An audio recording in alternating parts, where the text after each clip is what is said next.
Tonight, the Anti-Defamation League will host their annual leadership conference in Washington, D.C. We'll have live coverage of Israeli Prime Minister Ariel Sharon. You'll also hear from the Weekly Standard's Bill Kristol, who will discuss Colin Powell's proposed international conference on Mideast peace, and a report from world Jewish leaders. The ADL's National Leadership Conference is live tonight on C-SPAN. The collapse of the World Trade Center following the September 11th terrorist attacks was the subject of a hearing Wednesday by the House Science Committee. Witnesses included officials from the Federal Emergency Management Agency, the National Institute of Standards and Technology, and the American Society of Engineers. It's 2.5 hours. Good afternoon. I want to welcome everyone here today to our second hearing on the collapse of the World Trade Center. In many ways, this hearing is a continuation of the discussions we began at our first hearing on March 6th, and indeed, we have the exact same panel of witnesses before us today as we did 2 months ago. On March 6th, we delved into the procedures that were followed to assess what had caused the towers to collapse in those indelible moments of September 11th. We were not happy with what we learned. We found that the study of the collapse had been hampered by bureaucratic confusion, hesitation, and delay, by a lack of investigative tools, and by excessive restrictions on the flow of information. But we also learned that despite these severe impediments, the team led by the American Society of Civil Engineers, as well as other researchers, were able to draw some preliminary conclusions about the collapse, and that the National Institute of Standards and Technology was willing to pick up where the ASCE team had left off, even though NIST officials couldn't tell us much at that point about exactly what that meant. Today we will pick up the story where we left off, focusing on 3 issues. First, the ASCE team will describe the conclusions of their study, and it will become the subject of full-blown public deliberation for the first time. Second, NIST will tell us exactly what it intends to do in its follow-up investigation, for which the administration has requested $16 million. And third, we will release and open up the public discussion on legislation to ensure that the problems that hamstrung the ASCE study never, ever recur. Let me first turn to the legislation, which I have drafted with my colleague, Mr. Weiner. The bill, known as the National Construction Safety Team Act, is designed to remedy each and every impediment that was encountered in the Trade Center investigation. At the March 6th hearing, we uncovered 4 ways in which the status quo was unacceptable.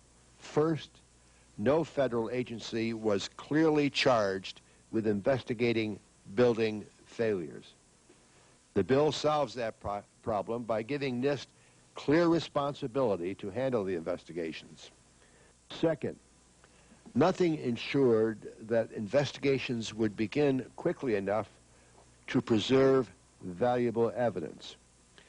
The bill solves that problem by requiring NIST to act within 48 hours of a building failure. Third, no federal agency had the investigative authority it needed to ensure access to all needed information. The bill solves that problem by giving NIST clear authority to enter sites, access documents, test materials, and move evidence, as well as clear authority to issue subpoenas. Fourth, nothing ensured that the public was kept informed of the progress of the investigation.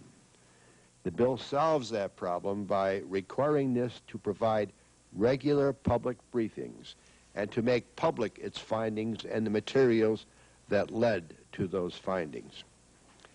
We listened closely on March 6th and we have responded with a measured, targeted, precisely to remedy the issues that came to our attention. And we based the bill on a highly successful model, the National Transportation Safety Board, the federal agency that investigates airline crashes. We want to begin to get comments on the draft bill today, and we intend to introduce it, along with several colleagues on this committee and my colleagues from New York, Senators Clinton and Schumer, within the week. I expect our committee to approve the bill by the end of the month, and I would like to see it come to the House floor as soon as possible. While the bill is mostly prospective in its focus, all the investigative tools it would provide to NIST, including subpoena power, would be available to conduct the World Trade Center investigation. But what will that investigation entail? That's the key question this committee needs to pursue today with NIST. There is an almost unlimited universe of questions that NIST could address, but time and money are not unlimited. NIST needs to focus on those matters that are most likely to result in changed codes and practices, including evacuation and emergency response procedures in a wide variety of buildings. The investigation can't be driven by mere curiosity or political pressures, and it can't be based on the assumption that unlimited dollars will flow for future research. It has to be driven by the desire to save the maximum number of lives in the future, and to making the changes needed to save those lives as rapidly as possible. I hope that NIST will be able to assure us today that it is doing exactly that. But regardless of the precise NIST agenda, the lab needs the $16 million that the administration has requested for it in the supplemental appropriations bill that the House will consider later this month. The administration is to be applauded for this request, although they have, unfortunately, complicated matters by asking that the money be provided to FEMA for transfer to NIST. We will work with the appropriators to get this money to NIST directly, if possible, indirectly, if necessary. I don't really see why we have to go to FEMA, then to NIST. Why not directly to NIST? So we still have plenty of questions as we pick up where we concluded on March 6th. I want to assure the public in general, but especially the families of the victims, that this panel is committed to following this issue in the months and years ahead. We will not rest until we learn all we need to know to prevent future tragedies and until we implement what we have learned. Let me conclude the same way I did on March 6th. We are here because the only way to move forward is to try to understand what happened on a day that was so incomprehensible. With that, the chair recognizes Mr. Hall. Mr. Chairman, I certainly want to join you as our chairman in welcoming everyone to this committee, and you and Mr. Weiner and others who have worked on your legislation. It's sensible, necessary humanitarian legislation. As you alluded to 9/11, the day that terrorists declared war on this country with the Dastardly Act, we had loss of life there of people that may never even have enough of a body to have a decent funeral. Unbelievable tragedy that was forced and thrust upon us. And I think for those people, like in World War I, World War II, when we lost a person, young or old, for those people who lost someone, that war never ends. It's there with them until they find closure. And they can only find closure through information and action, and you have to have the tools to make that happen. Today we're going to focus on the findings and recommendations of the Building Performance Assessment Team and the National Institute of Standards and Technology's follow-on legislation and their research agenda, which is so necessary. And while I commend the team for their outstanding commitment and effort, their report highlights that a lot remains to be done, and that's where NIST comes in. I hope to find out today whether they have the funding required to do a complete investigation. I'm certain that all the committee members are united in ensuring that the required funds are provided to NIST. And finally, I want to welcome the members of the Skyscaper Safety Campaign and thank them for their contributions to the committee's work. I want to again commend Chairman Boehlert for his leadership on this issue, obviously his interest in this issue and his support of this issue, and reaching out to work with all the members of the committee. And I want to yield to Representative Weiner, who has a direct interest and thrust into this, and to recognize Steve Israel and John Larson, who had constituents that were killed on that dreadful day. But right now I want to yield my time to Congressman Weiner, and I think he'll handle the time and share some with Steve Israel. With that, Mr. Chairman, I thank you, and I thank all of you for what you're doing and what you will do. Thank you very much. The gentleman recognizes the gentleman from New York, my colleague, Mr. Weiner, with whom we have worked hand in glove on a bipartisan basis to deal in a responsible and timely manner with this issue. Mr. Weiner. Thank you very much, Mr. Chairman, and I think that when this chapter is written, your leadership will be recognized in keeping this issue on the front burner and making sure we in Congress act to solve the problems. You know, no one would dispute that the attack on the World Trade Center could not have been anticipated. In many respects, we can only marvel at the skill of the designers of the Twin Towers and the workmanship of the thousands of nameless and faceless steelworkers and laborers who constructed it. Thousands of families will enjoy dinner together tonight because even under the most unimaginable circumstances, these proud buildings stood tall for more than an hour. But for the families of those lost, today's report offers little consolation and leaves many questions unanswered. And sadly, because of the early missteps in the investigation, some of the most vexing questions may never be unraveled. Thousands of tons of steel were carted away and recycled before any expert could examine what could have been telltale clues. Support trusses, fireproofing fragments, and even burnt-out electrical switches that might have given scientists and engineers insight were lost forever, even before an investigation was underway. Ladies and gentlemen, this amounts to what is indeed a crime scene investigation. Yet not only is there no smoking gun, there wasn't even a weapon found, there weren't even fingerprints taken, and if truth be told, there wasn't even a detective assigned to the case till very late in the process. The report is short on conclusions about design decisions that could have contributed to the deaths of so many firefighters and workers on the top floors. Should future buildings avoid the concentration of stairwells that were used in the Twin Towers? Was enough attention given to the communications infrastructure that failed once after the 1993 bombings of these same buildings and tragically left hundreds of emergency workers climbing stairs up while officials on the ground knew that the buildings were about to come down? Did the fireproofing separate from the steel because of the intense heat, or was it the design of this post-asbestos treatment that is in place in thousands of buildings, and does this fail for other reasons? We cannot bring back those lost on September 11th, and today there are more than 25,000 mothers, fathers, aunts, uncles, fiancés, and loved ones who we thank God escaped that day. But if we want to ensure that the legacy of this tragedy is that future building collapses are avoided or mitigated, then we need to do a better job of investigating the causes. We pray that no other plane ever crashes into a tall building. And we hope that an earthquake never rattles our skyscrapers. And we remain vigilant against the threat of a bomb in our city centers. But just as we are not satisfied to simply hope another plane doesn't crash, we need to create an investigative team like the NTSB to jump into action, to investigate building collapses, protect and preserve evidence, issue regular briefings, and reach conclusions that formalize standards for building design, egress, and emergency escape.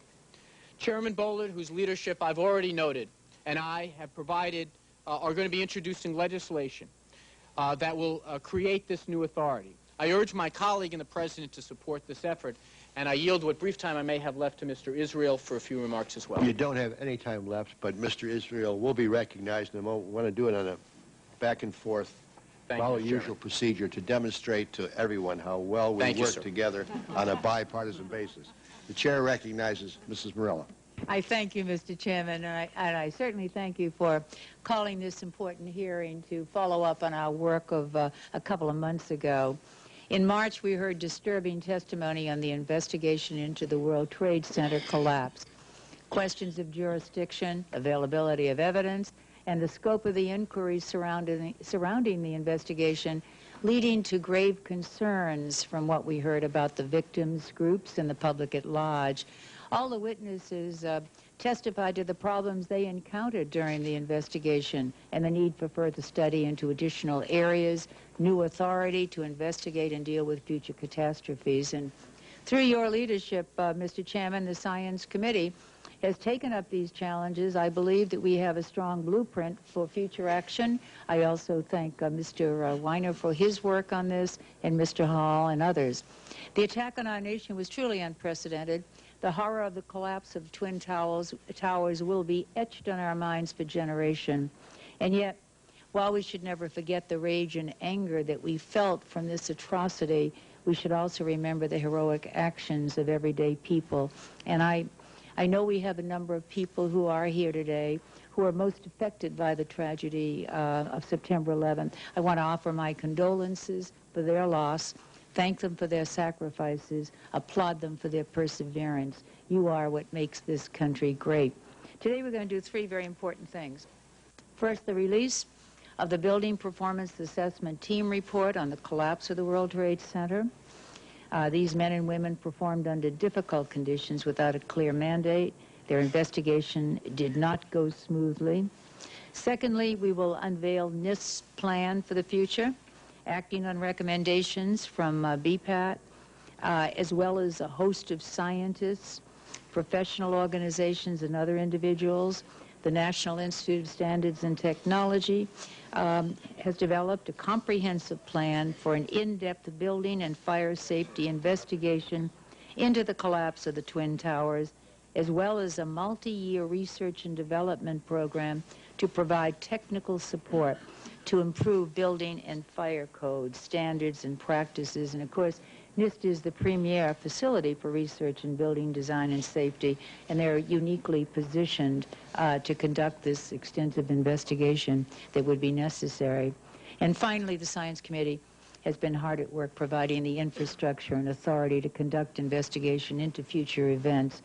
And the draft today of the National Construction Safety Board Act to empower a team of investigators to conduct inquiries into building failures in much the same way as the NTSB conducts investigation of airline crashes and other transportation disasters is very important. Legislation specifically addresses the problems of authority and jurisdiction associated with the BPAT investigation and will provide a clear chain of command for future work. Again, I commend you, Mr. Chairman, Mr. Weiner, Mr. Hall. I'm pleased to be an original co-sponsor with you on that bill. I yield back and thank you for the courtesy. Thank you so much, Mrs. Morella. Chair recognizes Mr. Israel. I thank the chairman. I thank the chairman for his customary bipartisanship and the wisdom with which he leads this committee. Mr. Chairman, on September 11th, Susan Klein of Lindenhurst went to her desk at the World Trade Center and lost her life. On September 11th, Ray Downey of Deer Park went to try and save Miss Klein's life and lost his life as the third highest ranking member of the New York City Fire Department. I represent over 100 families who lost a loved one in the rubble of the World Trade Center. This report is important to them, but while it may answer some questions about what happened that day, it leaves many other questions unanswered, particularly as it pertains to protecting against such a calamity in the future, especially when it comes to reviewing and changing our building codes. Let me very briefly share just 3 sentences from the report with my colleagues that I believe are fundamentally important. The report notes that during the course of this study, the question of whether building codes should be changed in some way to make future buildings more resistant to such attacks was frequently explored. It goes on to note that the BPS team felt that extensive technical policy and economic study of these concepts should be performed before any specific code change recommendations are developed. This report specifically recommends such additional studies.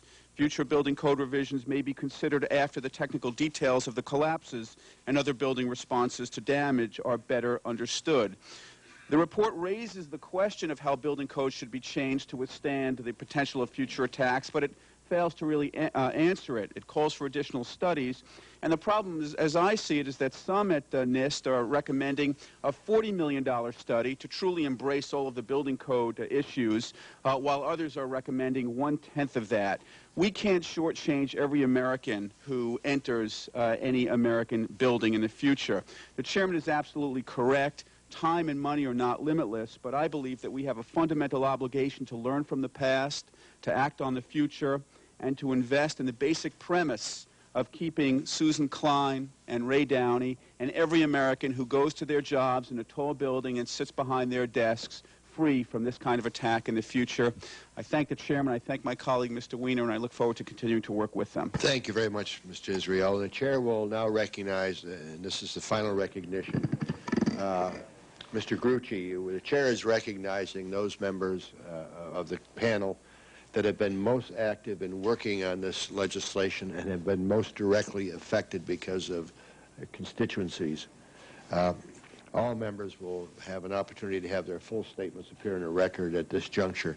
With that, the chair recognizes Mr. Grucci, my colleague from New York. Thank you, Mr. Chairman, and I too want to congratulate you for your leadership on this issue. A very, very important issue. My colleagues that have been working on this, Mr. Weiner, thank you for your leadership. I too represent a district where a number of families have lost loved ones, whether they were working in the building or working to try and save people in the building. It's been a very difficult and a very tough time for all of America, and certainly for those families who have to now live this horrible, horrible experience throughout the rest of their days. And to that end, the nation has embraced New York in the greatest time of its need. As we continue to come to grips with the horrific terrorist attacks of September 11th, the tragedy that took place at the World Trade Center was one of unimaginable magnitude.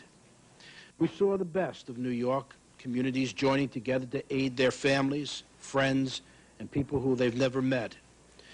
Now, more than 8 months after the fatal morning, we continue to work together to see that a tragedy like this one never happens again.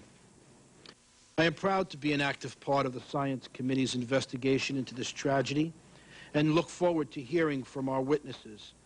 I have placed my full support behind this legislation, and I am working closely with Chairman Bullard to make this bill the best it could possibly be.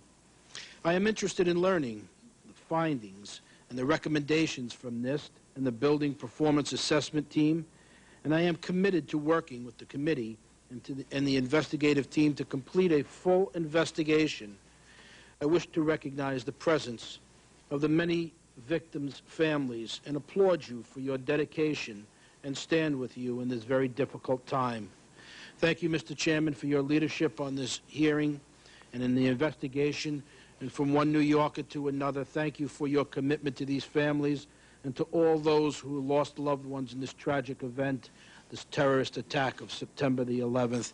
And we will work until we find a way to ensure that people will be safe when they go to work. Thank you, Mr. Chairman, and I yield back the remainder of my time. Thank you very much. I want to thank all my colleagues for their very thoughtful presentations.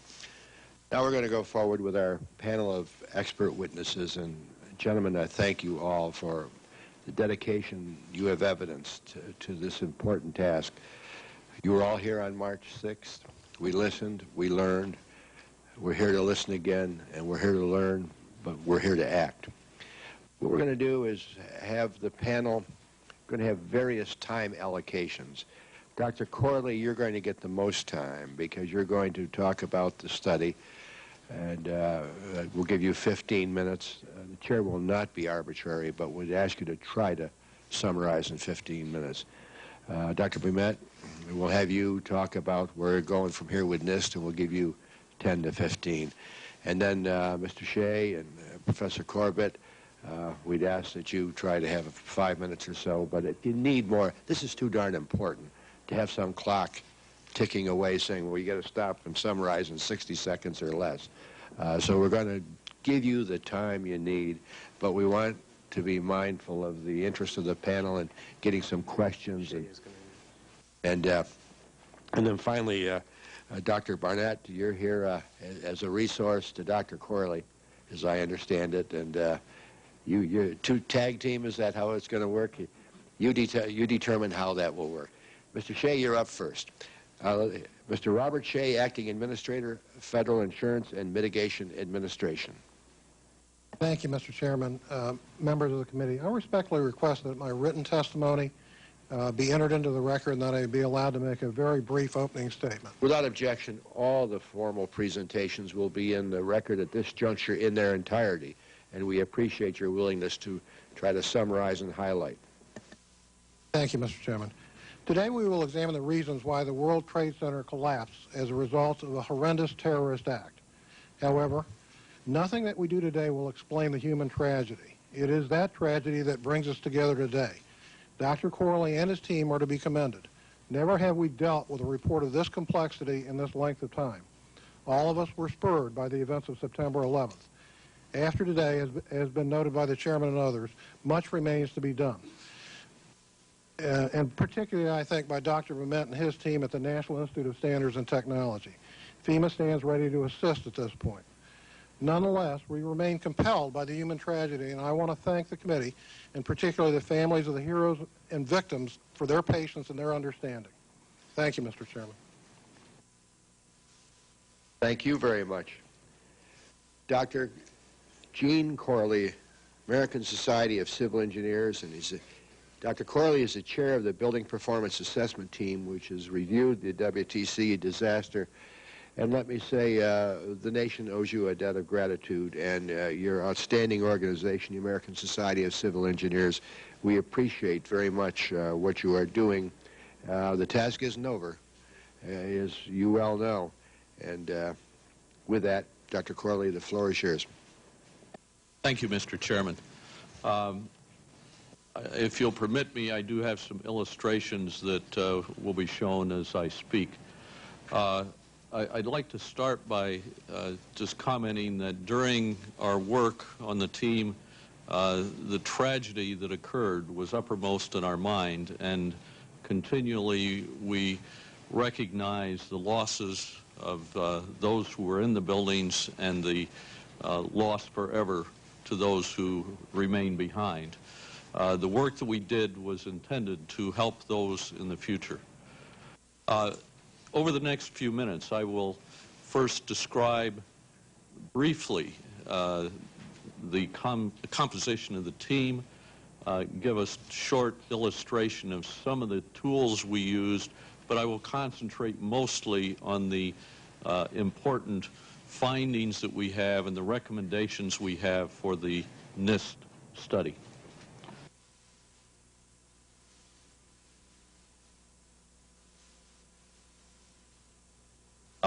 Our team was made up of approximately 25 people. Among these members of the team were structural engineers, designers, analysts, professors, my colleague Dr. Jonathan Barnett, and we also had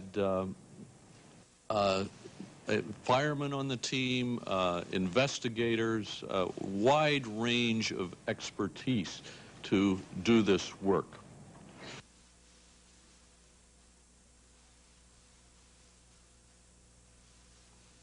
The scope of the investigation was not to come to final conclusions. We simply didn't have the resources and time to do that. But first, collect and preserve data, then do preliminary analysis within the time limits that we had, make recommendations for additional work where appropriate, and for those items that we could come to a conclusion on, make recommendations that might improve the performance of buildings in the future.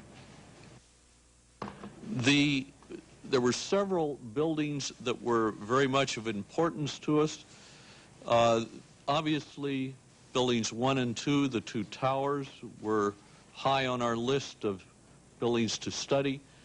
Building 3, the Marriott Hotel, which was crushed by the falling debris, was on our list. But we had others, buildings 4, 5, and 6, that were around the base of the towers, were still partially standing and provided us with insight as to the performance of buildings in fire. Building 7, which was across the street from the main towers, also collapsed and provided us with the first example that we recognized of a building collapsing as a result of fire. Bankers Trust was another building because of importance because it stood up and did not collapse as a result of the attack. To orient everyone just briefly, the 4 buildings that collapsed are shown in the center of this slide. They are the 4 buildings that are not colored. In addition to those, the 3 red buildings around the base of the towers are buildings 4, 5, and 6. Bankers Trust is across the street at the bottom of the slide. We also did investigate and comment on all of the buildings in blue and yellow on this slide.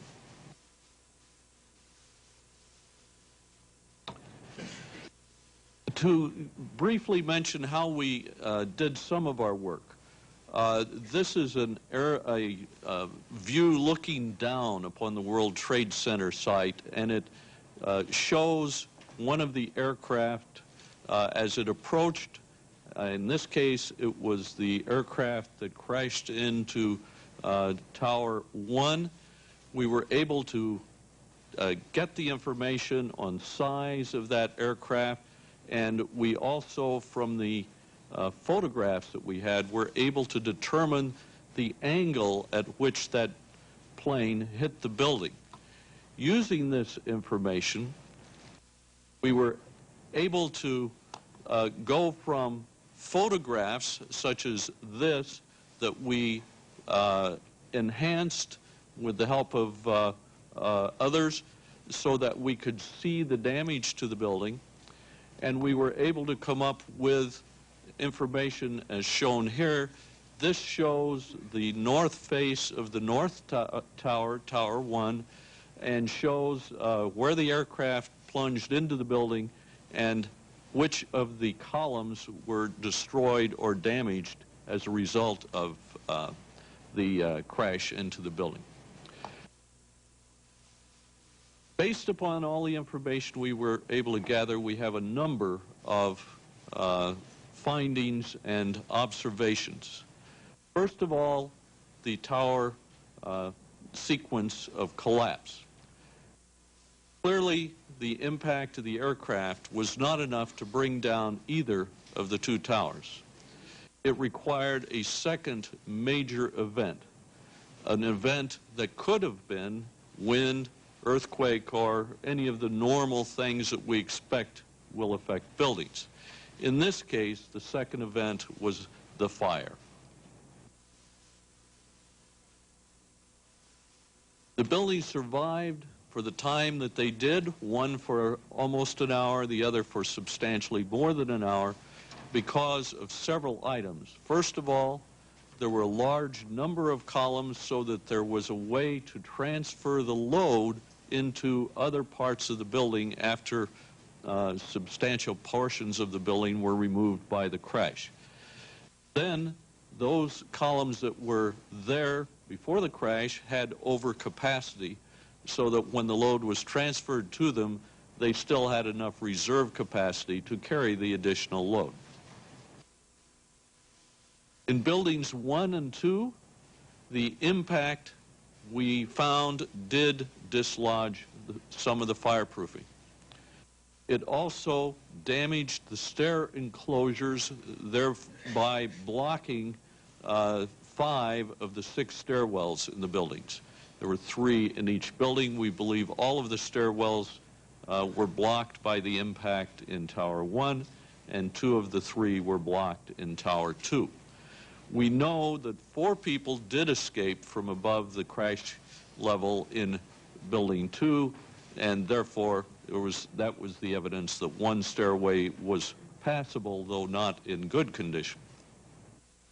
The collapse occurred from the fire after the very horrendous damage that was done by the aircraft crashing into the two towers. We have several lessons learned from this. These lessons can be used to improve future construction. For those buildings that are identified as potential targets for terrorists, we have found a need for the redundancy like we saw in these buildings. We need a way to transfer the load into other parts of the building so that they don't collapse immediately. We also need robustness, that is, the overstrength in parts of the building, so when the load is transferred to them, they have the capacity to take it. We also need to consider the fire resistance as it is related to the importance of the member that is being protected from the fire. Some parts of the building are more important than other parts and therefore need to have different fire resistance. For the fireproofing itself, we learned several lessons. Again, these can be applied immediately to those buildings that are potential targets for terrorist attack. For one thing, we found that we need the fireproofing to stick better to the steel. It needs to stick not only under the impact that we might expect in a building that is attacked by terrorists, but also under the deformations that may occur in the parts of the building as the fire heats them up and weakens them. It needs to be effective after the attack. We've learned lessons about the fire protection for, again, buildings that are possibly terrorist targets. The sprinkler system, the water supply needs to be reliable, and we need redundancy in the system so that if we lose the water from one source, we have another way to supply water. We obviously saw in these buildings that the sprinklers did not work, and that means that we have a reduction in the protection that we have for the buildings. We learned lessons about exiting of the buildings. Again, for buildings that might be the target of terrorists, we need redundancy in the exits. We need more than one way of getting out of a building. We need those exits to be strong enough that they can take the impact that can occur as a result of these attacks. And we need a separation of the exits one from another so that if an attack occurs in one part of the building, there is a better chance that the other part of the building, which was not hurt as badly, will have an exit that is operational. Finally, we need impact resistance in the exits. For connections, we have learned several things about connections, and this can apply to buildings more than just those that might be terrorist targets. First of all, we need to have connections fire rated. And when I talk about connections, I'm talking about the way in which we attach beams to columns and make attachments within the length of a beam, that sort of thing. In addition, we need test data. At the moment, we do not have the test data to tell us what to do to get the ratings that are appropriate.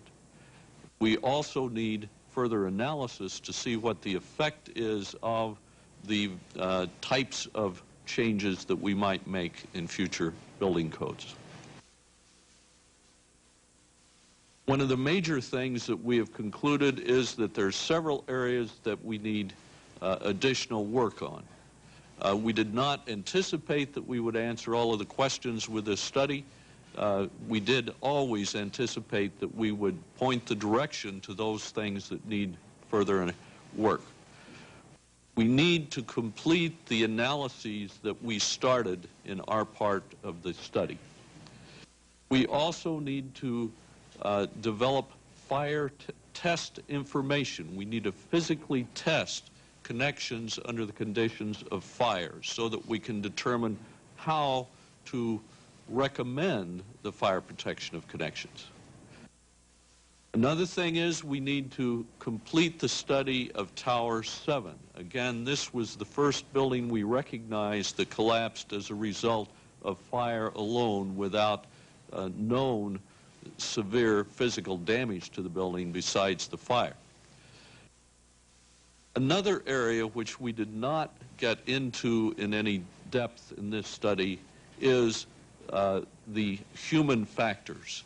How people reacted to the events, how they exited the buildings, what needs to be done to make it more certain that they will make the right choice in how they try to exit the buildings. That is a large area that does need additional study.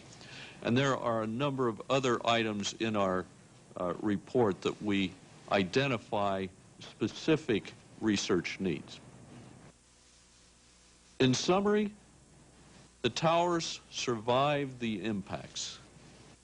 It was the fire, in addition to this very severe impact, that finally brought the towers down. They would have stood there indefinitely waiting for the next big event if the fire had not been occurring virtually simultaneously with the effects of the impact. Redundancy and robustness worked in the towers, and it also worked in adjacent buildings such as Bankers Trust. Major supports in a building need special consideration for fire protection. We believe that it was one of the major supports in Building 7 that started to collapse first and allowed the entire building to come down. Fire resistance of connections is an important consideration that is not thoroughly addressed at the moment in the building codes, and this needs to be changed. We need to relate the fireproofing to the fire load. If the loads are increased in an area, then we need to apply appropriate fireproofing in that area. And finally, egress or exiting with impact needs to be reviewed. The exit ways such as stairwells need to be able to survive the impacts that might occur in those buildings that might be subject to terrorist attacks. Thank you, Mr. Chairman. Thank you very much, Dr. Corley. Dr. Babette. Thank you, Mr. Chairman, Mr. Hall, and members of the committee. I want to thank you for this opportunity to testify on the NIST proposed investigation into the collapse of the World Trade Center buildings. I will outline the proposed NIST response plan and show how it complements and is responsive to the efforts of the FEMA ASCII Building Performance Assessment Team. I commend Dr. Corley and the BPAT members for their report and detailed recommendations. The NIST proposed response plan consists of 3 key program elements, including an investigation to be conducted in parallel with first a 24-month building and fire safety investigation into the collapse of the Twin Towers and World Trade Center Building 7. The goal here is to investigate the building construction, the materials used, and the technical conditions that combine to cause these disasters following the initial impact of the aircraft. While World Trade Center Buildings 4, 5, and 6 will not be investigated specifically in this phase, what we will learn in examining buildings 1, 2, and 7 will benefit buildings of all designs. Second in our response plan is a multi-year research and development program to provide the technical basis to support improved building and fire codes, standards, and practices. This addresses work in critical areas such as structural fire safety, prevention of progressive collapse, and equipment standards for first responders. It includes BPAT recommendations for World Trade Center Buildings 3, 4, 5, and 6, Bankers Trust, and peripheral buildings, as well as recommendations for future studies to address specific issues of broader scope not covered by the BPAT report. Outputs and recommendations will support the voluntary consensus process that is used to develop building and fire codes and standards in the United States.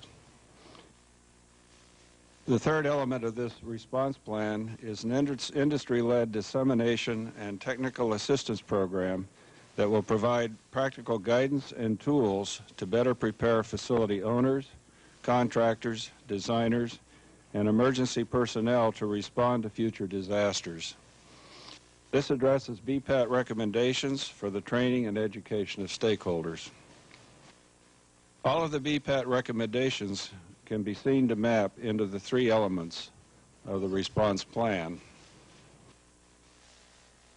We have shared the overall response plan approach extensively with public and private sector organizations and have welcomed their input since the middle of October 2001. Let me stop here parenthetically to describe this graphic. What this shows are generally or generically the various recommendations in the BPAT report, and the items that are shown in white will be included in the investigation. The items in yellow will be the focus of the research and development phase of the program, and the items shown in blue will be addressed during the dissemination and technical assistance phase of the response program. Our overall plan was modified in January 2002 when FEMA requested NIST to initiate an investigation under NIST's unique legislative authorities to conduct structural and fire investigations.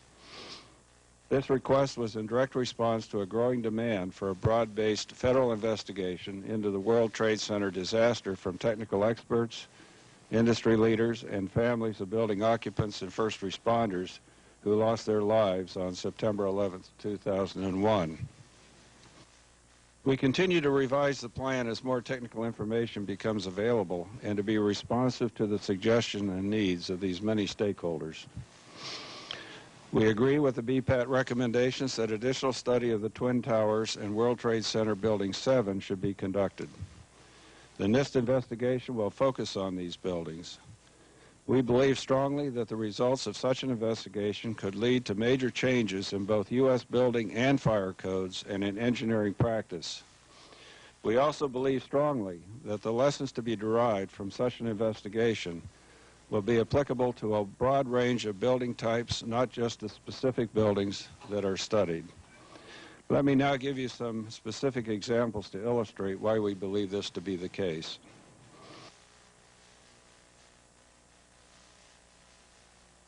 These building disasters provide a unique source of information to study the safety and performance of open web steel truss joists under fires. This type of truss joist is used widely in floor and roof systems for commercial and institutional buildings nationwide. New mechanisms not considered previously can be studied that could initiate progressive collapse in buildings as a result of fires and impact loads, including the critical role of pivotal components such as transfer girders and floor diaphragms. In addition, the mechanical and metallurgical behavior of many different grades of structural steel under fires using steel recovered from the World Trade Center site that is now being stored at NIST can also be investigated. There are equally important lessons for life safety. First of all, firefighting technologies and practices for tall buildings, including occupant behavior, evacuation, emergency response, and the performance of built-in fire protection systems such as sprinklers and fire alarms. Also, the control of fire spread in buildings with large open floor spaces, and the effectiveness and compartmentalization as a means to isolate fires in such buildings. There are also important lessons to be learned for engineering practice. The performance of the design, construction, and approval process used to assure safety whenever an innovation structural system is used or where there is a need for variances from building and fire codes. The provision of adequate structural reserve capacity to accommodate abnormal loads such as blast, impact, and accidental fires, especially those that can be anticipated prior to construction, balanced properly against the need to achieve design efficiency. The proposed NIST investigation will include world-class technical expertise from both within and outside of NIST. External experts will be drawn from both academia and practice, and several of those may well have contributed to the BPAT study. We propose to charter a federal advisory committee to guide all aspects of the NIST investigation, including the review of major investigation reports. We will maintain ongoing liaison with the professional communities over the course of the investigation through periodic briefings, presentations, and opportunity for comment on key investigation reports. NIST will assign a special liaison to interact with the families of building occupants and first responders. We recognize the vital role that these individuals and groups have to play in providing input on the scope of the proposed NIST investigation. We also understand that it is appropriate and important to keep these families and organizations informed about the progress of the proposed investigation. A summary of the proposed NIST investigation plan is attached for the record and is being made available to the general public on the NIST website beginning today. NIST will use an open and inclusive process in planning and conducting the investigation and in publishing its findings and recommendations. We have and are consulting extensively with technical experts and groups in developing our plan. We have consulted with local authorities in New York who have expressed support for NIST and agreed to cooperate in its investigation. We will hold a public meeting in New York City in the near future to share the details of the proposed NIST plan, which will be made available in detail to the general public 2 weeks prior to the meeting, and will seek the public's informed comment on its scope and each of the elements as we make the plan final. The administration has expressed strong commitment for the NIST response plan and has requested $16 million as part of the FEMA's fiscal year 2002 supplemental budget request to support the NIST investigation. The President's fiscal year 2003 budget request also includes $2 million in base funding to support other elements of the NIST response plan. And we have already redirected approximately $2 million of existing base funds within our Building and Fire Research Laboratory to support the response plan. Future resource requirements for the broader research and development and dissemination and technical assistance program will be included in our fiscal year 2004 budget process and beyond. Finally, Mr. Chairman, I look forward to working with you and members of this committee as NIST embarks on a very important technical investigation. FEMA and NIST are committed to ensuring a smooth transition. Mr. Robert Shea and I recently signed a memorandum of understanding to strengthen our collaborative bonds by designating NIST to serve as a research and technical resource for FEMA. With your permission, I would like to submit a copy of that memorandum of understanding for the record. Without objection, so ordered. We have agreed to develop and sign by the end of May an operational protocol for a quick deployment mechanism that could be activated when a NIST response to extreme events is needed. This concludes my prepared remarks, and I'll be glad to answer any questions from Thanks the very committee. much, Dr. Blumet. Here's the situation on the floor. We have 12 and a half minutes remaining with this vote. So Professor Corbett will go with you, and 5-6 minutes or so, 7 if you need, and then we'll take a brief recess, dash over and vote, and come back here. Okay?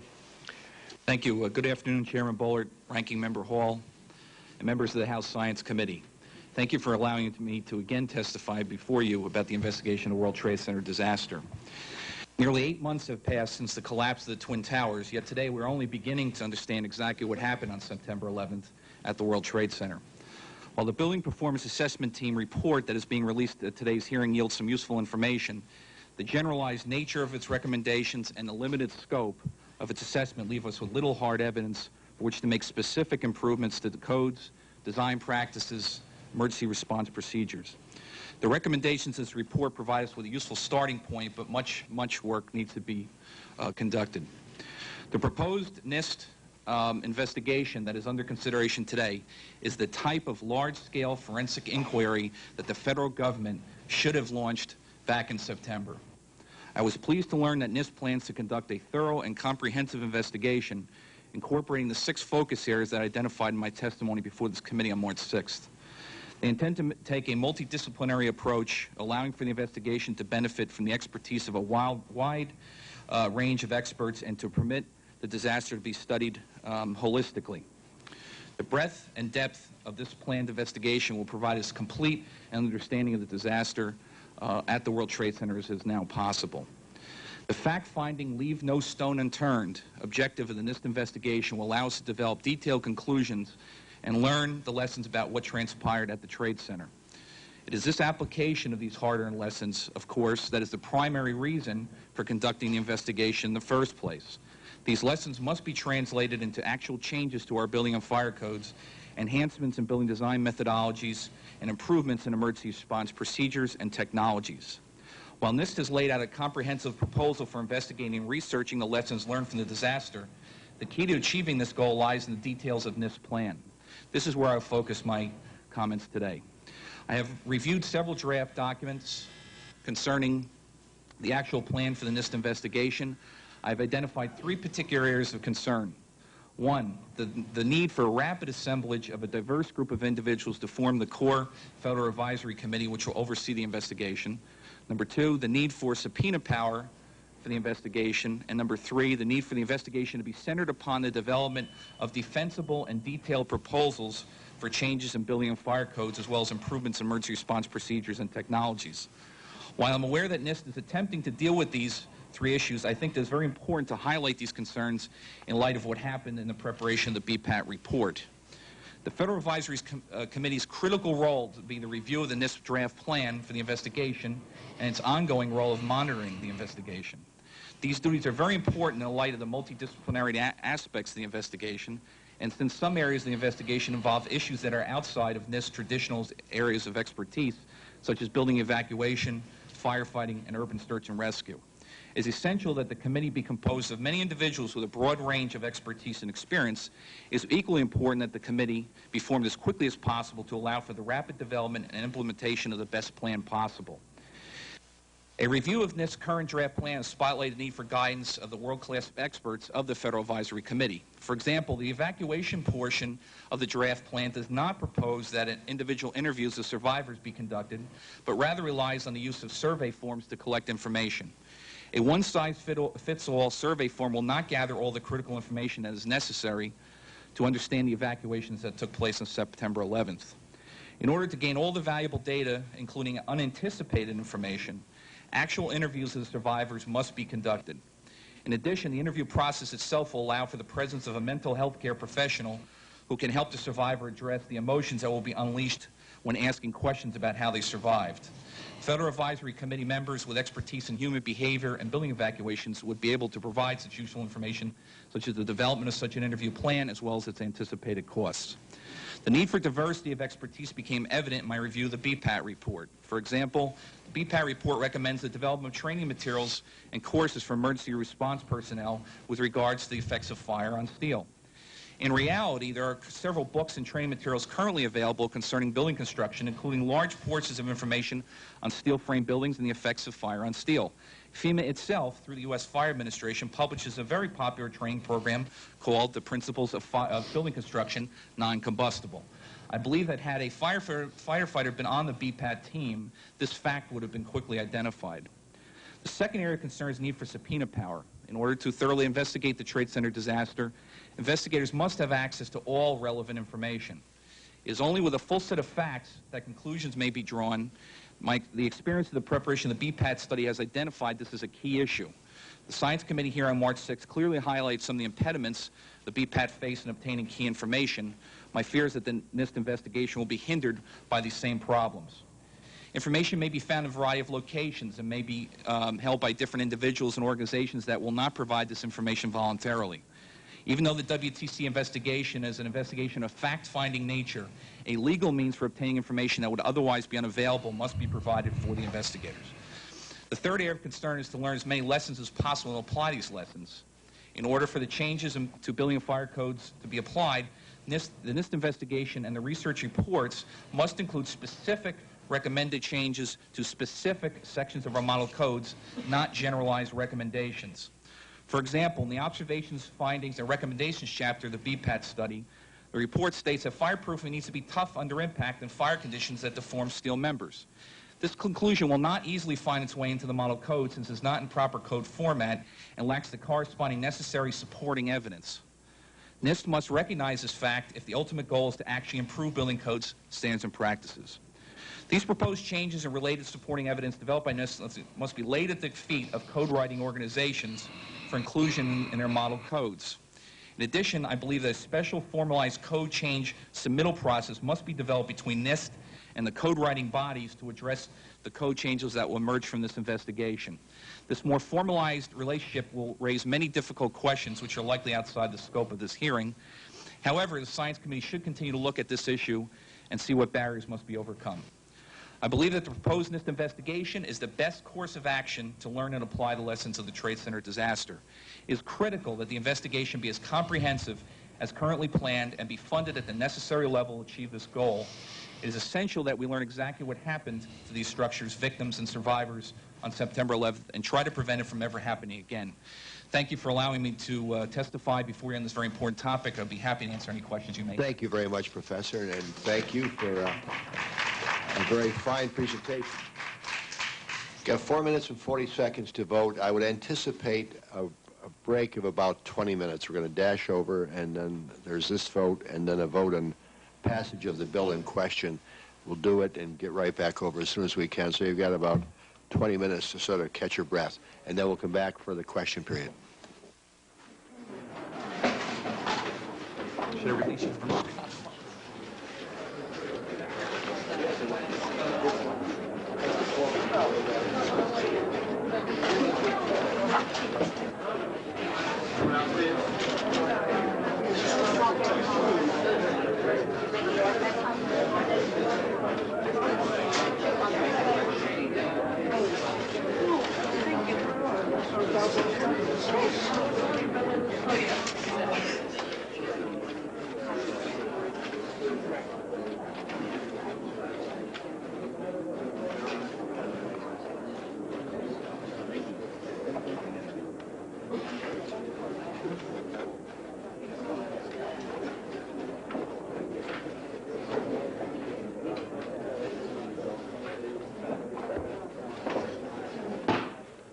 Presume colleagues will be wandering back from the floor, but let's get started.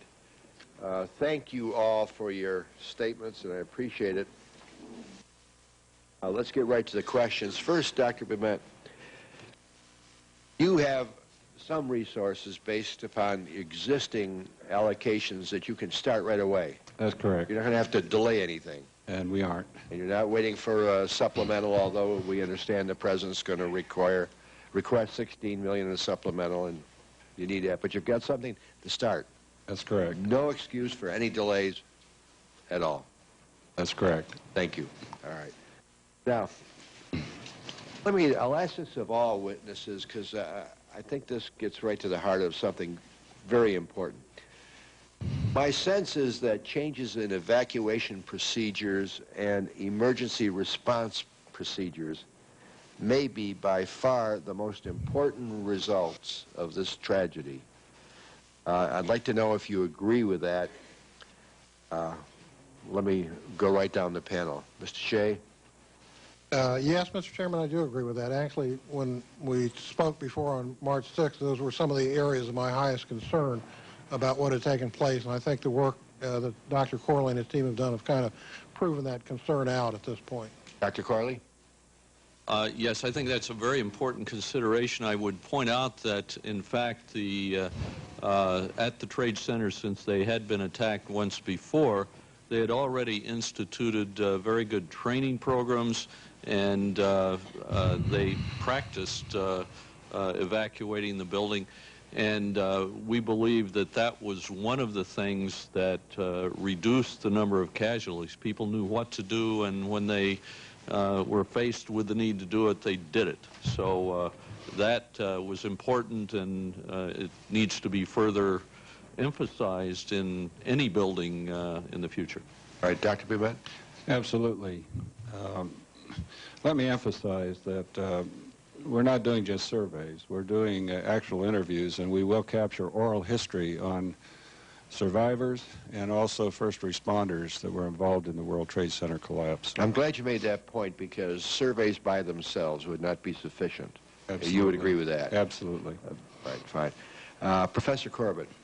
Yes. You may be the only person on this panel that can pass the objectivity test, in a sense. But I don't say that with any prejudice, but you're an independent operator, and you're noted for saying exactly what's on your mind. Thank you. Yes. Well, thank you. Most definitely. That's the reason why I identified this back on March 6th as two focus areas: the evacuation and emergency response procedures.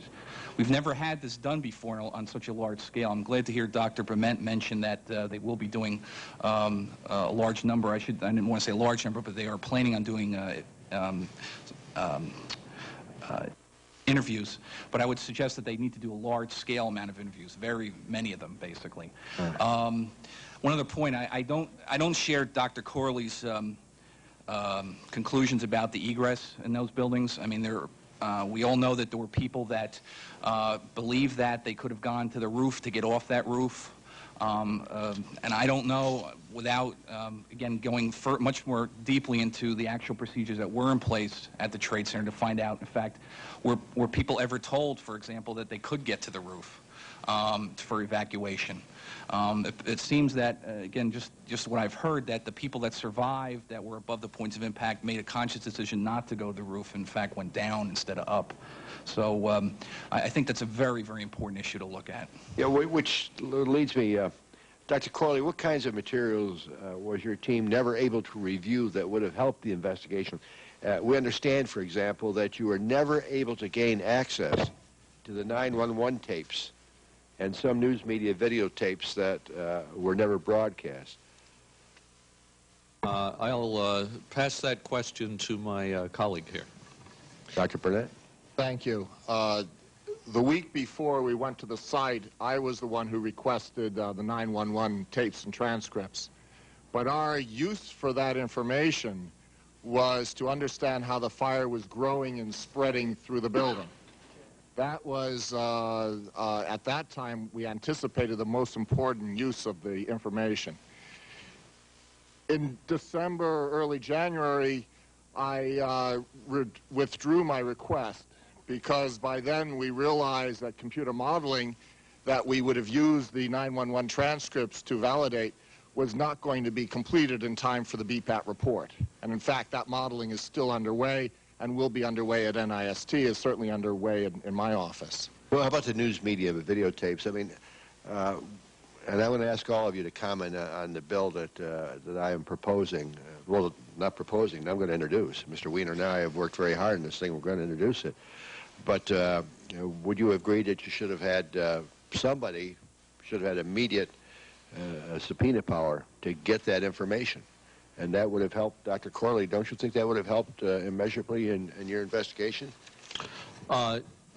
Certainly when you start one of these studies, the faster you get the information, the more you can do with it. And it indeed would have helped if we could have obtained that information more quickly. Are they still useful, do you think? Yes, absolutely. They still exist? They still exist, and they still would be useful. Should NIST have them, Dr. Bement?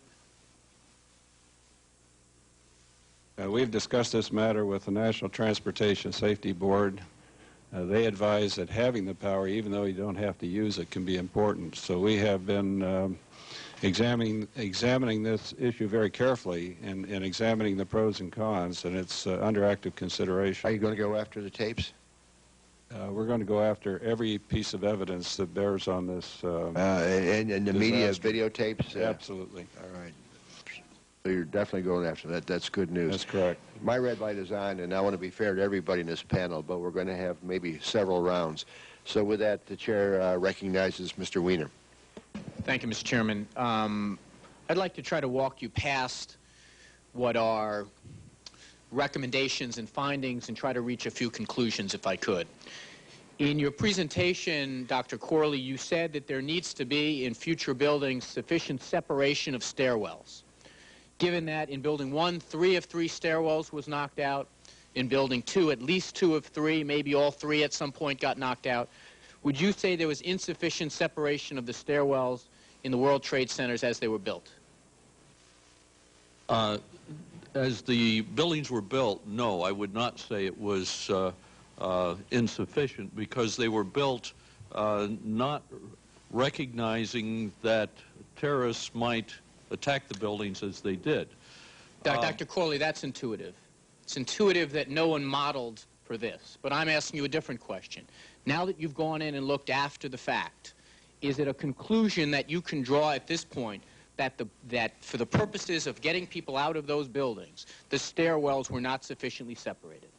Our conclusion is that if they had been further separated, there would have been a better possibility of getting them out of the building. Okay. In your testimony, you said that it was important to have a redundancy of water supply for the sprinklers. Is it fair to say that since the sprinkler system was knocked out almost at impact, it's thought, that there was not sufficient redundancy of the sprinkler system? In this case, once the supply for the water was knocked out, there was not a sufficient amount of water left in the system to be of any value. Was there, Dr. Corley, given what you say or your findings, was there sufficient redundancy of the sprinkler system in the World Trade Center on September 11th? For the case where an airplane hits the building as it did Not here. for a case, for the case of what happened on the morning of September 11th, for that case. For that case, when the airplane hit the building, did this tremendous amount of damage, there was no adequate redundancy. There was not sufficient redundancy. So we've already established there was not sufficient separation of the stairwells, and there was not sufficient redundancy of the sprinkler system. You also, yes, sir. Could I just add one comment? Certainly. Dr. Barnett would like to add a comment to that. In addition to the water supply, we do not design sprinkler systems for multiple floors, entire floors of buildings to be involved in fire simultaneously. We design our sprinkler systems for a small fire that grows, right? So even with a redundant water supply, the sprinkler system would not have worked, would not have been able to control the fires. We just don't design that way. Dr. Corley, in your testimony, you said one of the lessons we concern is there needs to be sufficient redundancy of the sprinkler system. Was there sufficient redundancy of the sprinkler system in the World Trade Center? There was not for the conditions that occurred. Obviously.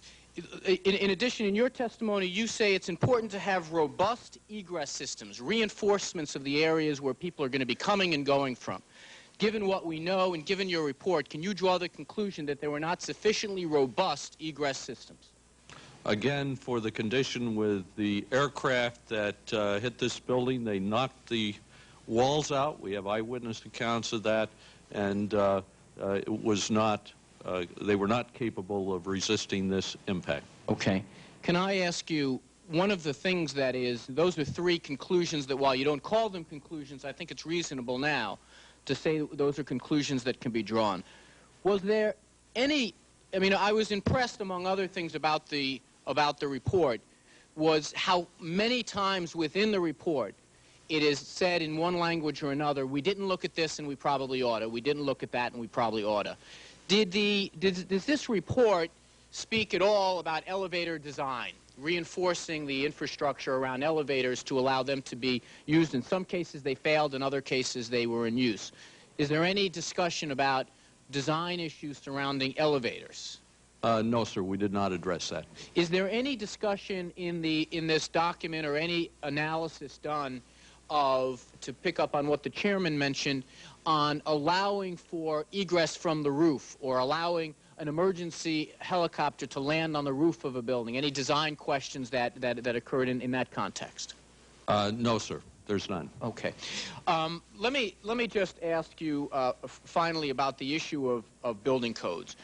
One of the things that I think we would all hope that would come out of any investigation would be a discussion about lessons that can learn and how they can be transferred to other things. Building codes, and I'm reading from Chapter 8, Chapter 8, subsection 3. Actually, I see the red light is on. Let me just summarize. Was there anything in this report that a city council, that a state legislature, that the federal government can take and translate directly into changes in building codes? Not at this time. There are several things that we we do anticipate will be ready to go in the future, but at the moment we don't have the wording that we would use. We don't know what the parameters are that should be suggested, but we can see some things that may be changes in the future. Thank you. Thanks, Mr. Weiner, and you can understand the passion that is up here. But that's exactly, Mr. Weiner, that's exactly why we have to have the follow-through from NIST in a very comprehensive way, and that's why I was so anxious to determine that they have the resources to begin immediately and not have to wait for some supplemental request, et cetera, et cetera. And obviously, Dr. Corley and the team, the study was not complete. We all recognize that right from the beginning. I mean, we wish we had more time, more resources, more of everything. But we're moving in the correct direction, and that's critically important. Chair recognizes Dr. Ehlers. Thank you, Mr. Chairman, and thank you for holding this very important hearing. I understand fully why the towers 1 and 2 went down, based on the description you've given. I'm still puzzled by building number 7, World Trade Center number 7, which you said collapsed because of a lengthy fire. Were the sprinklers destroyed in that building? Did the insulation come off the steel there as well? What actually happened in that building? Building number 7 is indeed one of the more important buildings that we looked at, and we do have answers to some of your questions which are addressed in the report. We were not able to find any evidence that the sprinklers worked in the building. We believe it is mainly because that there was damage to the water supply system, and the water pressure that was available just wasn't sufficient to supply water to the sprinklers in the building. Where was the damage to the water system? The water system was damaged in several locations. The falling debris penetrated the ground and actually took out parts of the water supply for the World Trade Center area. It took several hours after the collapses of 1 and 2 before the city could first find out where those were and then isolate those leaks so they could again supply a reasonable amount of water to that area. In the meantime, the fire department, we were told, was forced to take water out of the river to help them to fight the fires that occurred after the collapses. As far as the fireproofing for Building 7, we have no evidence that it was knocked off as a result of damage from debris coming from either of the 2 towers. There was evidence the building was struck by some of the debris. We've been unable to quantify how much damage there was, but we did not conclude that the fireproofing was knocked out. We believe it was a fire that continued to burn for a long period of time, meaning it had a very large source of fuel. And other than that, it was a building that came down just from the fire and without substantial structural damage. That's a real concern to me, because how long is a building designed, or are the beams and girders designed to withstand a fire with the insulation in place? I'll ask Professor Barnett to address that part of it. Thank you. The building codes specify performance in a standard fire resistance test. The building codes do not specify performance in real fires. So the tests, the buildings are designed in accordance with the standard and the tests. Our history has been excellent. Up until 9/11, we had never had a collapse of a protected steel building. But we've now had one. We now need to look and see what occurred. This is a problem, you're right, and this is of great concern to all of us. So presumably you should have better tests or better standards so that you thoroughly understand it. And Dr. Bement, I assume that would be part of your ongoing work? Yes, sir. Well, we already have predictive codes that go beyond the ASTM code method E119, which is being referred to. And we certainly would want to use that in a way that would predict fire behavior for a type fire such as this one, and would give more of an indication of how the structures would survive or how they would perform under those specific conditions.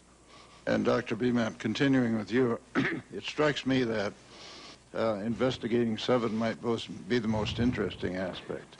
Do you plan to devote a fair amount of your time and dollars to that effort? It will certainly be a main part of our investigation. There are still some unanswered questions about that building. It did house a Con Ed generating substation. There were pipes that provided fuel to emergency generators. There's still an open question in the report whether or not the fire loading, the fuel that loaded the fire, might have been contributed to by a broken pipe that may have provided diesel fuel.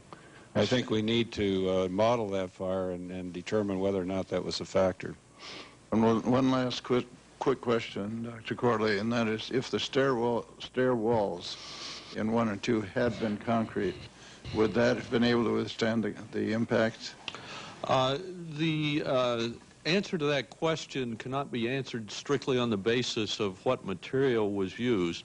It's the way in which the materials are used that's important. So for any of the materials that are commonly used to enclose stairs, you would have to do an analysis of it, see how it's attached to the frame of the building, see what its resistance is to the impact and debris that was created by the planes crashing into the building. And you would have to answer that on the basis of how it was designed. So it's not possible to just say if it was a different material it would have worked, and with the materials used it wouldn't work. You have to do an engineering analysis. And are you sure the insulation came off from the impact? We have very good evidence that it did. We have photographic evidence that shows steel that we have interpreted it to be steel that no longer has fireproofing on it. In addition to that, though, we have the other buildings that did not burn, where they were impacted by debris coming from the towers, and we found that the fireproofing was knocked off of the steel in the areas where the debris hit there. So that is additional evidence that drew us to our conclusion that it was knocked off in the towers. Thank you. The gentleman's time has expired. There'll be opportunity for another round of questioning. Dr. Bement, I want to just follow through for one moment before going to Mr. Shays on the subpoena power. As you know, our draft legislation, my bill, has subpoena power in there. Yes. But there have been officials within NIST that have suggested that that's very important. Have you made a formal request within the administration, and what's the status of that request? It's under active discussion at the present time. And how active and how long? Hopefully not long and quite active. Well, that's an answer I want to hear, but At what level? It's higher than my level at this point. Well, I mean, to me, it's a no-brainer. You absolutely need it, and we're going to give it to you in short order. I think probably within a matter of weeks. Well, within a matter of weeks rather than months, but I would like to think that the administration would give it the attention, the priority attention it deserves, so you can get it right away. So that when you does it make much sense to start the investigation without that? I live in hope. Okay. You are a diplomat. The chair recognizes Mr. Shays.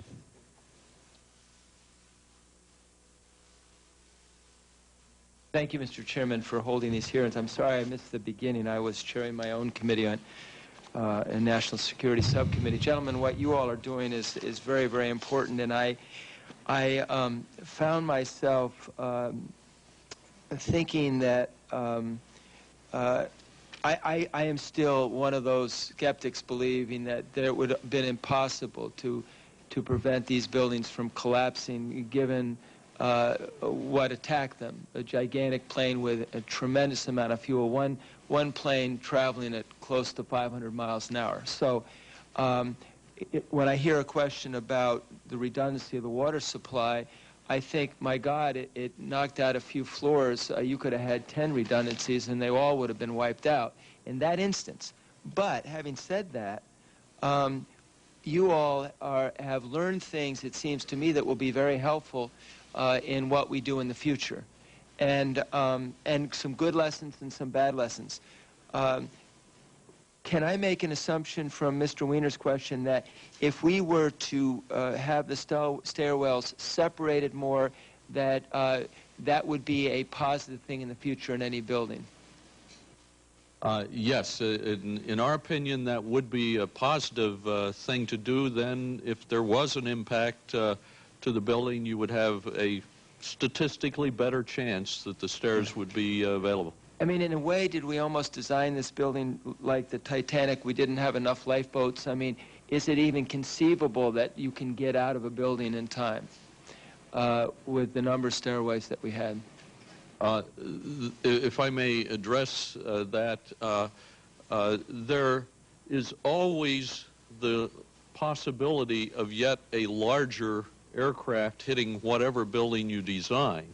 So we concluded in our report that it's possible that you may not be able to design a building to resist anything that might happen in the future.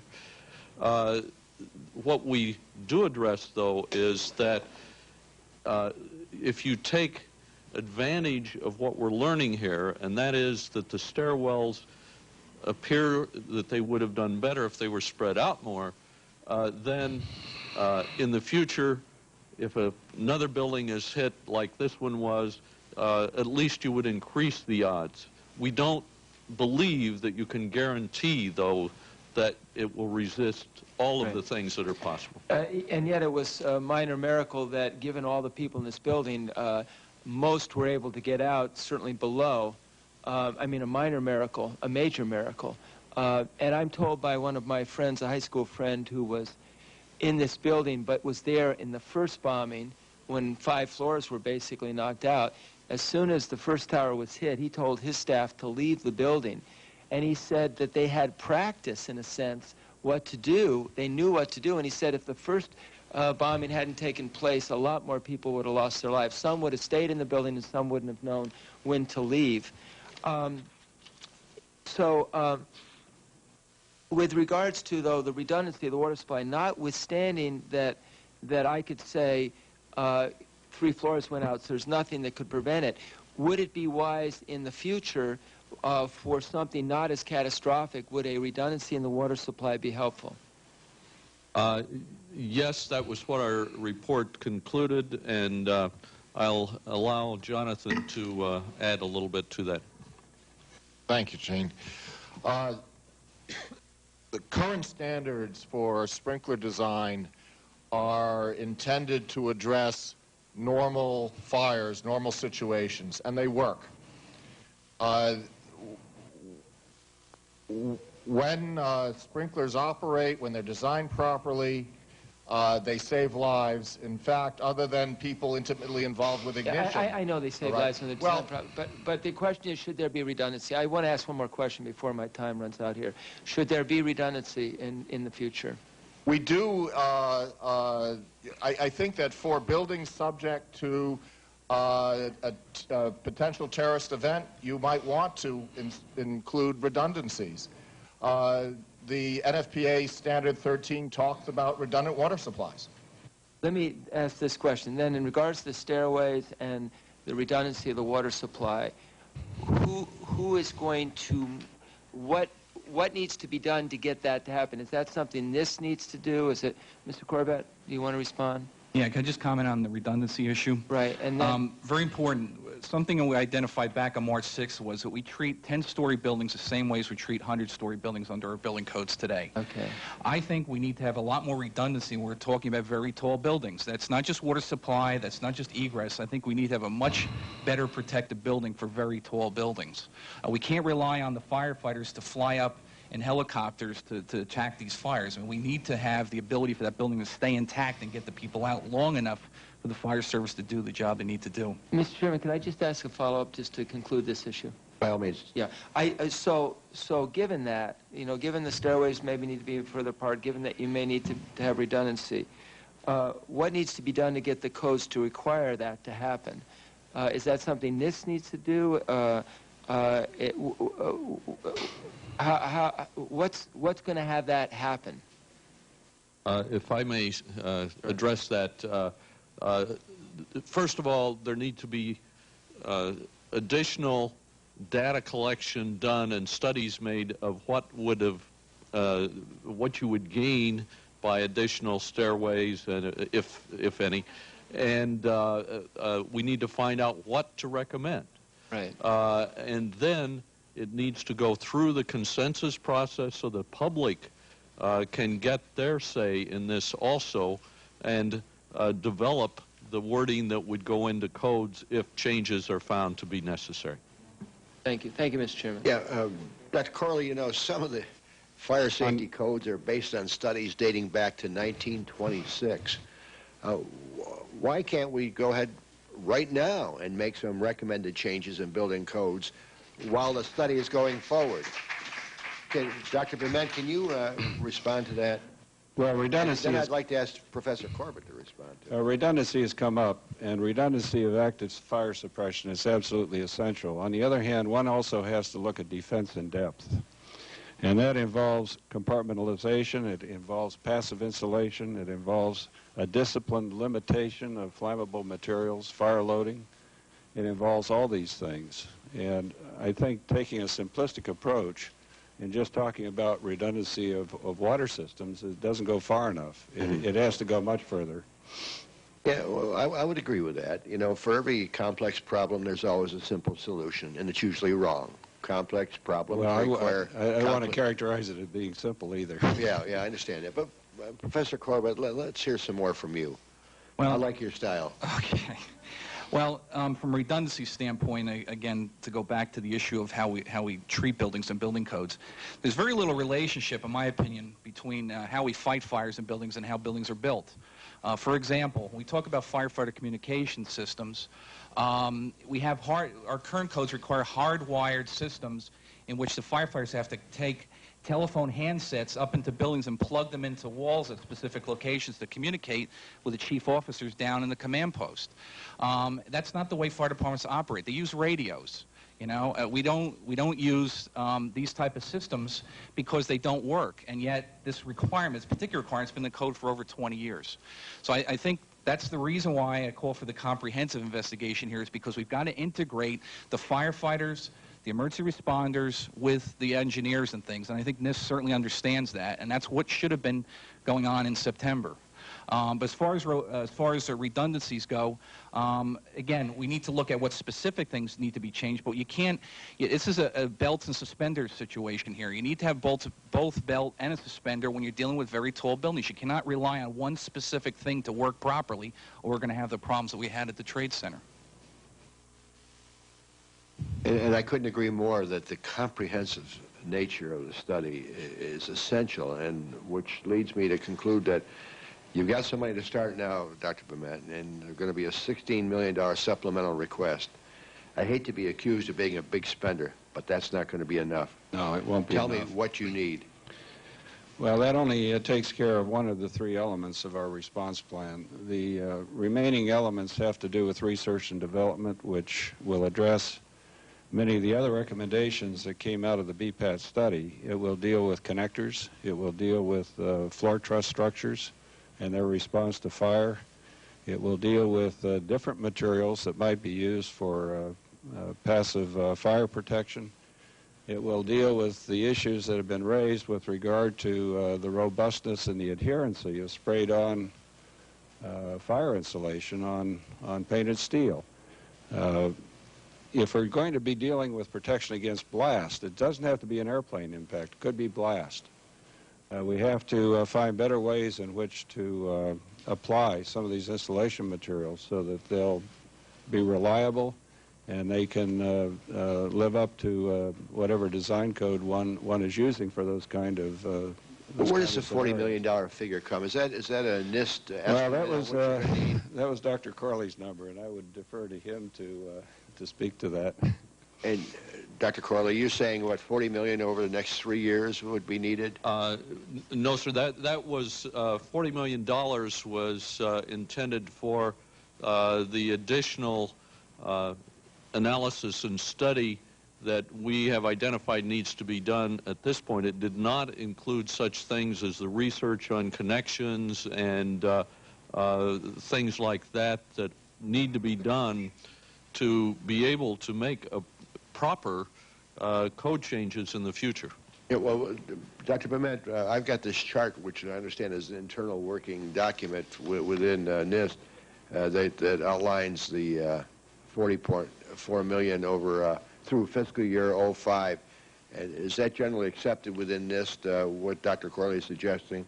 We currently have identified, including the $16 million for the investigation, $30 million, part of which will be used for research and development.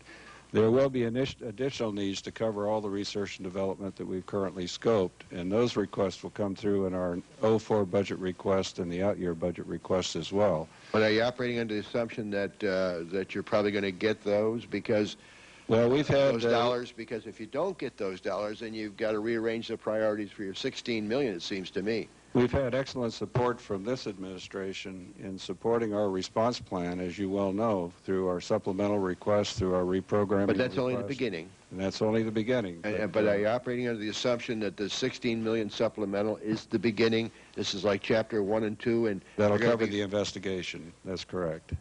And are you getting? You must have had at least preliminary discussions within OMB.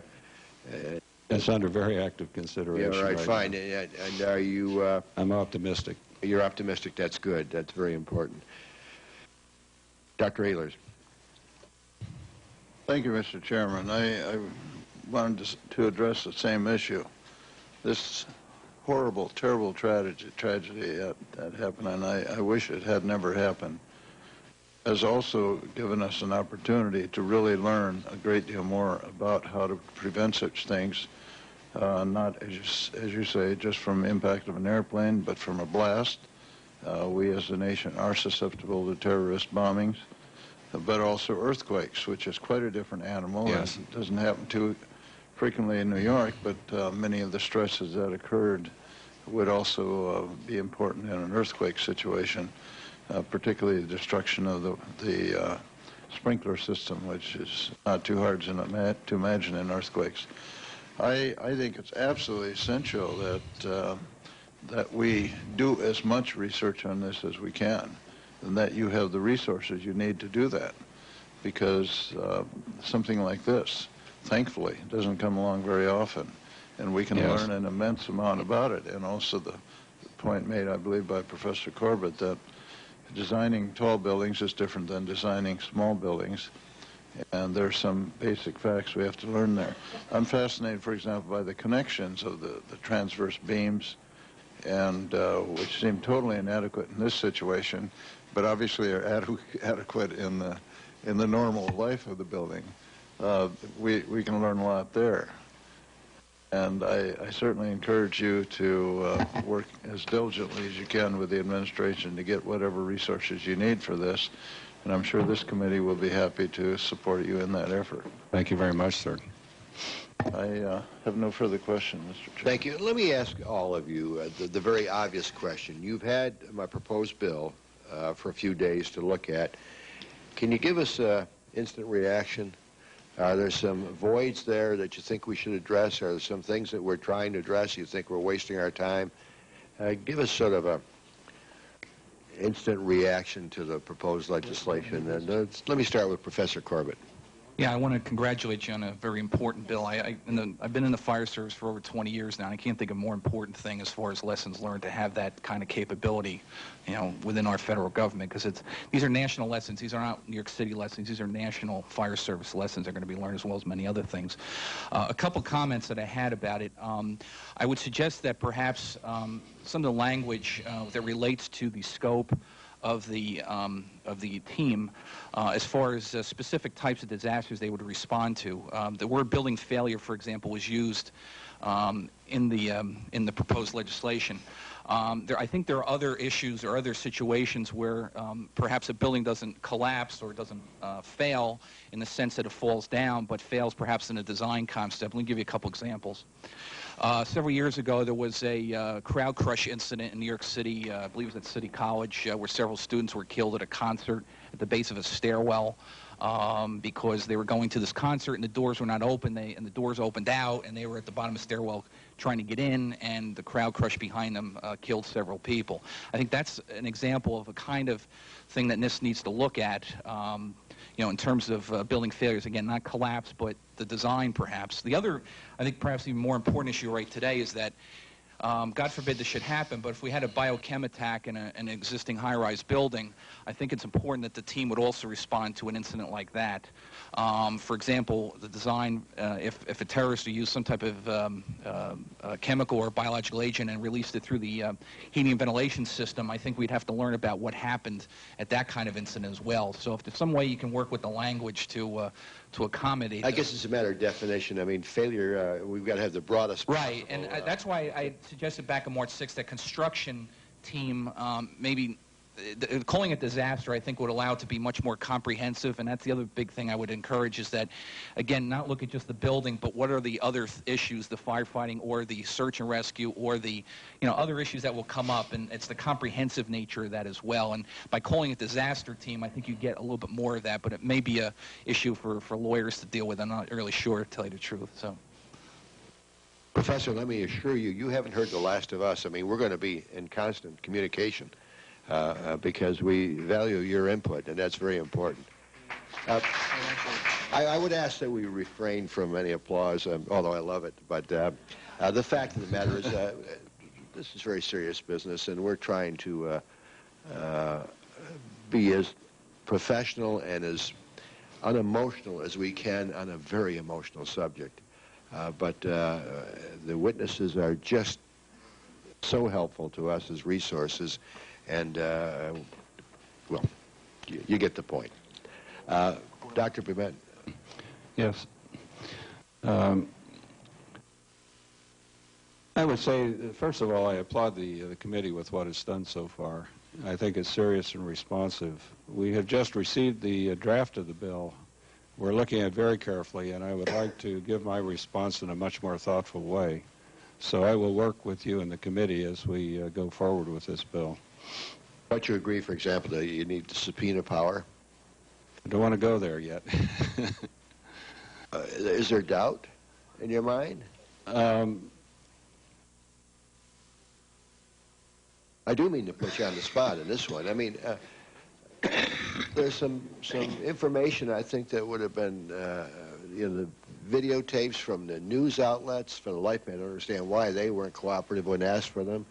The 9/11 tapes, I can think of a lot of things where subpoena power would have been very, very beneficial if you had. But you feel you're constrained by your position that you... I feel somewhat constrained, but let me comment more openly. We have been in this position before and further in previous investigations. we felt in previous investigations that we were able to operate effectively with those involved, that we were able to get the information that we required. Furthermore, in this case, where we do have a federal advisory committee, and I will say in response to Dr. Corbett's comments, that federal advisory committee has already been scoped. We already have guidelines for that committee. We will be going out with the Federal Register very soon, soliciting comments and also specific suggestions for membership on that committee, so we will move just as quickly as we can on that. But let me ask you, do you and Dr. Corbett, Professor Corbett, have a relationship?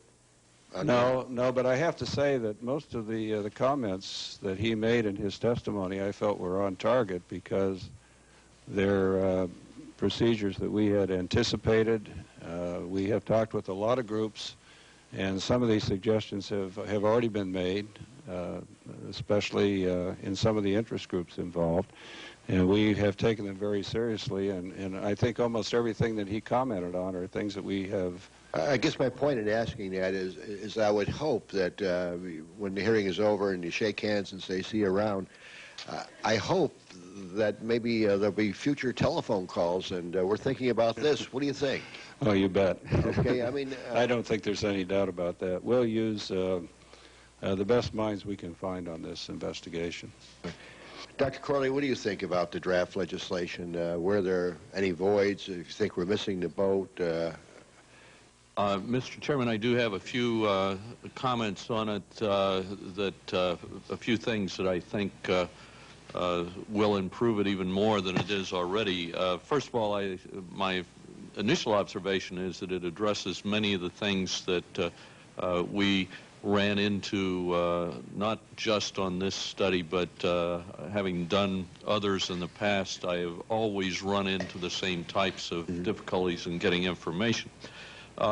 There's one item that was not clear to me, and that is whether or not the intent is to cover things such as earthquake, tornado, hurricane, that type of building damage, as well as the fire and impact and the unexpected type of loads that were on this.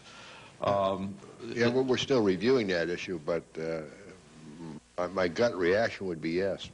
That is something that I think needs to be defined, whether it would or wouldn't cover those things. Then specifically when it comes to the composition of teams, there is some specific wording that I will be happy to share, but specifically I think the team should be identified as having a minimum of 10 experts on it, and this is from my experience in the past, and that these need to cover the areas of structural engineering, forensic engineering, and then appropriately fire protection engineering, geotechnical, those things that might have been related to the collapse. I believe that should be in the bill. Thank you, because that's so very important that we get input from respected professionals like you and the organization that you represent. That's what the whole process is all about. We're not the source of all wisdom up here. And there is a fourth item that I'd just like to mention at this time, and if you'll permit me, after I've had time to read it more, I'll no doubt have a few other suggestions. Sure. But in section 4.3, there's some specific wording about what to do with code changes, and I think that will need a little bit of modification, because it would require that the team come up with the code changes without having the benefit of public input, and I think the appropriate way to do this is to come up with those areas and the substance of the code changes, then go out to the public to get their input so we can address those things that we technical people may not recognize. Those are just the first 4 items that I wanted to mention at this point. Thanks. Professor Corbett, would you react to that? That's a very important issue. This is the foundation of why we're doing this, is to make change in the codes, and that is such a critical piece that has to be looked at. I mean, it's a large issue of how we develop codes in this country. We develop them privately. This is not developed by the federal government. So, but there's got to be some type of very formalized relationship between the code writing organizations and this very special construction safety team, because I think this kind of, the issues that come out of a disaster investigation are at a much higher level than the typical individual who goes before a code writing organization to present a code change. This will be the work of a lot of people. I recognize that the public input is certainly important, but I think there needs to be a fast track right to the code writing organizations, because these are issues that are looked at, again, by the most esteemed people that we can find for this team. So I think, again, we need to treat it differently than the way we treat code changes today. Mr. Shea, do you have any comment? Just real briefly, as a 25-year veteran of the federal government, what I did after the last hearing was to go and pull the NTSB authorizing legislation, and then I visited the leadership of the NTSB as part of that process. My litmus test is very simple, which is that I asked them whether it worked, whether it gave them the range of authorities and that they needed. They indicated to me that it did. I can see that the legislation you're proposing parallels that. The only other thing I'd add is that the issue of the coverage of the legislation in terms of wind, earthquake, and other things is certainly a subject of discussion in some of the communities out there right now. So I think it does appear to do what your intentions are. The final thing I will say is it does, see specifically call for the involvement of the U.S. Fire Administration. I think that's an extremely important part of this effort to involve fire service professionals as we look at these issues. You better believe it. Very, very important. And we use the NTSB model for our drafting purposes. Chair is pleased to recognize Mrs. Murillo. Thank you, Mr. Chairman. I also want to thank the panel. Thank you for the excellent testimony you presented, the experience and commitment that is behind it, too. Dr. Bement, I want to applaud NIST for its comprehensive effort in putting together a first-rate plan. I think that, and I think everybody on this committee believes that NIST is the ideal agency for this research, and we will all work hard to ensure that you have the adequate resources for the study. I would like to, in terms of the resources, Dr. Bement, the letters that you provided the committee supporting NIST activities also support an additional $10 million to expand NIST's large fire facility to enable structural testing under fire conditions. Currently, this research capacity does not exist in the United States. That's correct. This research capacity is critical. It appears to the development of advanced test measures, predictive tools, and performance standards. All three of these areas are highlighted by the BPAT as needing immediate work. So I would ask you, what are NIST plans at this point? At present, we have a two-pronged plan. We have begun immediately to do design studies of our existing fire facility to see how that might be expanded in order to help support the type of studies on large structural elements that we feel are essential. But in addition to that, we also have an investigation worldwide to find existing facilities in Canada and the United Kingdom which might be available to us as we get into our research and development program, should we not have an expanded facility in time. So we're going to do the testing one way or the other, but we feel it's absolutely essential for this nation to have its own test facility that's adequate for these types of structural investigations. You said that if you didn't get the necessary resources, you would reach out. Would you say Canada? In time, yes. We're looking at alternate approaches to do the testing that we feel that it will be essential for the World Trade Center. Would that $10 million be part of that $41 million? Or would it be over and above? When I say $41 million, I'm talking about the $16 million plus another 25. I'll have to get back with you on that, Mrs. Morella. The study, the design study is underway, and I'm not sure we have a definite number yet, but I'll certainly respond to you on that question. Good, good. We would like to know, how that's going to be done, and again, commend you. Think that NIST would be the very appropriate facility, laboratory for this particular study. I know a lot of the questions have been asked. I have some others, but could I ask each of you, is there anything that we have not asked you that we should ask you? Anything that Congress should be doing? We are going to be launching this bill that the chairman has worked so hard on. Professor? Yeah, I think well, I know the plan that we've got before us today is the way to go. I think there's, we need to get that team together very quickly, as I mentioned before. But as far as other things we need to be doing right now, that's perhaps the most important thing, as Chairman Bullard indicated, is to get moving on this, because there are issues about, especially with the evacuation, that we need to contact people right away. We need to have that plan in place. So I would just make that comment that, again, time is of the essence. Mm-hmm. Very good. Mr. Shea, any final comments, or Dr. Corley? Everybody seems to be pretty happy. Dr. Barnett? Very good, then.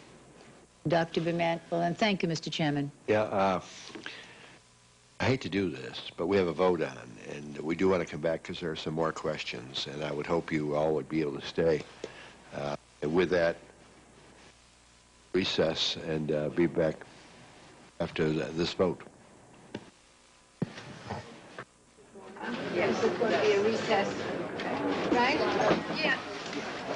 Because by the time they come back, we're too late. Yeah.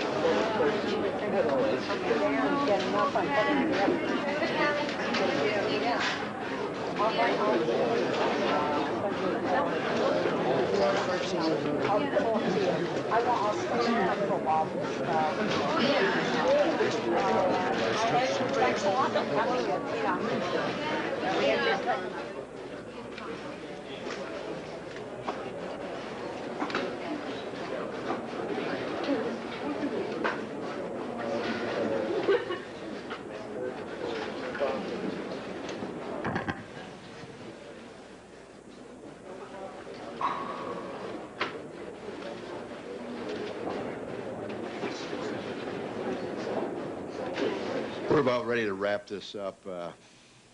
Shays has a few questions. I have a few. Let me just start with one. We all keep referring to the $16 million, and I have a letter to me from the FEMA General Counsel that I want to put in the record that provides legislative language that is needed if FEMA is to transfer the money to NIST. As I've already said, I'd rather appropriate